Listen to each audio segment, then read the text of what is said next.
ನಮಸ್ಕಾರ ಆತ್ಮೀಯ ವೀಕ್ಷಕರೇ. ಕೆಲವಷ್ಟು ಯೋಚನೆಗಳು ನಮ್ಮ ಮನಸ್ಸಿಗೆ ಬಂದು ಹೋಗೋದಿಲ್ಲ.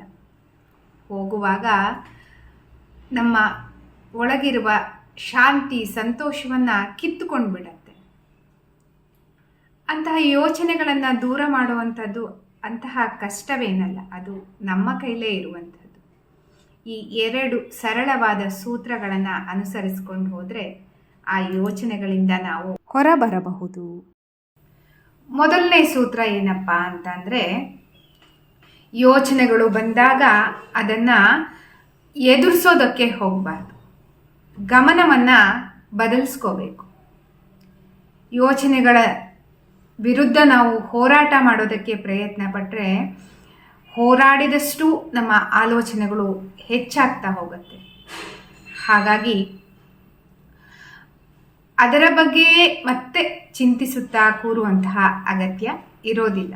ಅದಕ್ಕೆ ಒಂದಕ್ಕೆ ಒಂದು ನಂಟು, ಒಂದರ ಹಿಂದೆ ಮತ್ತೊಂದು ಯೋಚನೆಗಳು ಬಂದು ಸೇರ್ಕೊಳ್ತಾನೆ ಇರತ್ತೆ.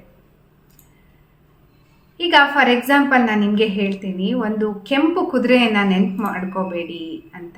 ಆಗ ನಿಮ್ಮ ಮನಸ್ಸಿನಲ್ಲಿ ತಕ್ಷಣ ಜಗ್ಗಂತ ಬರೋದು ಕೆಂಪು ಕುದುರೆನೇ ಅಲ್ವಾ? ಹಾಗೇನೆ ಆಗೋದು. ನಾವು ಗಮನವನ್ನು ಬೇರೆಡೆಗೆ ಹರಿಸಬೇಕು.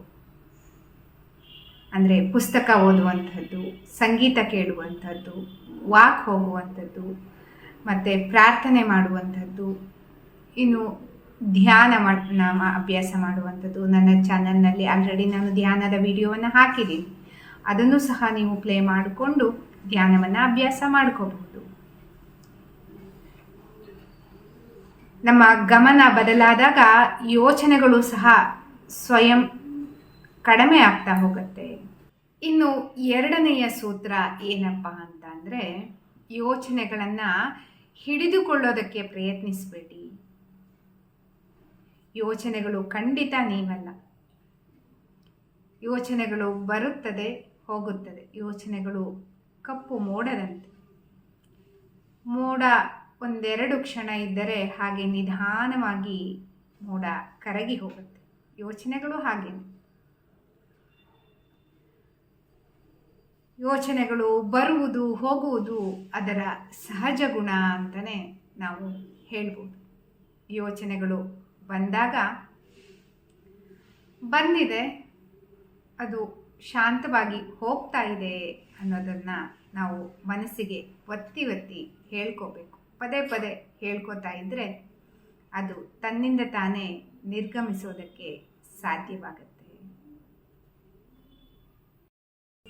ಈಗ ಮನಸ್ಸಿನ ಶಾಂತಿ ಅಂತಂದರೆ ಯೋಚನೆಗಳಿಲ್ಲದ ಸ್ಥಿತಿಯಲ್ಲ. ಯಾವ ಮನುಷ್ಯನಿಗೂ ಸಹ ಯೋಚನೆಗಳು ಬರದೇ ಇರೋದಕ್ಕೆ ಸಾಧ್ಯನೇ ಇಲ್ಲ. ಅಂತಹ ಮನುಷ್ಯರು ಮನುಷ್ಯರೇ ಅಲ್ಲ, ಯೋಚನೆಗಳಿಲ್ಲದ ಮನುಷ್ಯರು. ನಾವು ಏನು ಮಾಡಬೇಕಪ್ಪ ಅಂತಂದರೆ, ಯೋಚನೆಗಳ ಕೈಗೆ ನಾವು ಸಿಕ್ಕಾಕೋಬಾರ್ದು.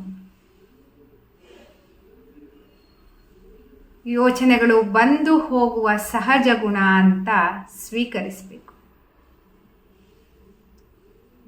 ಆಗ ನಮ್ಮ ಮನಸ್ಸು ಶಾಂತವಾಗಿರೋದಕ್ಕೆ ಸಾಧ್ಯ ಆಗತ್ತೆ.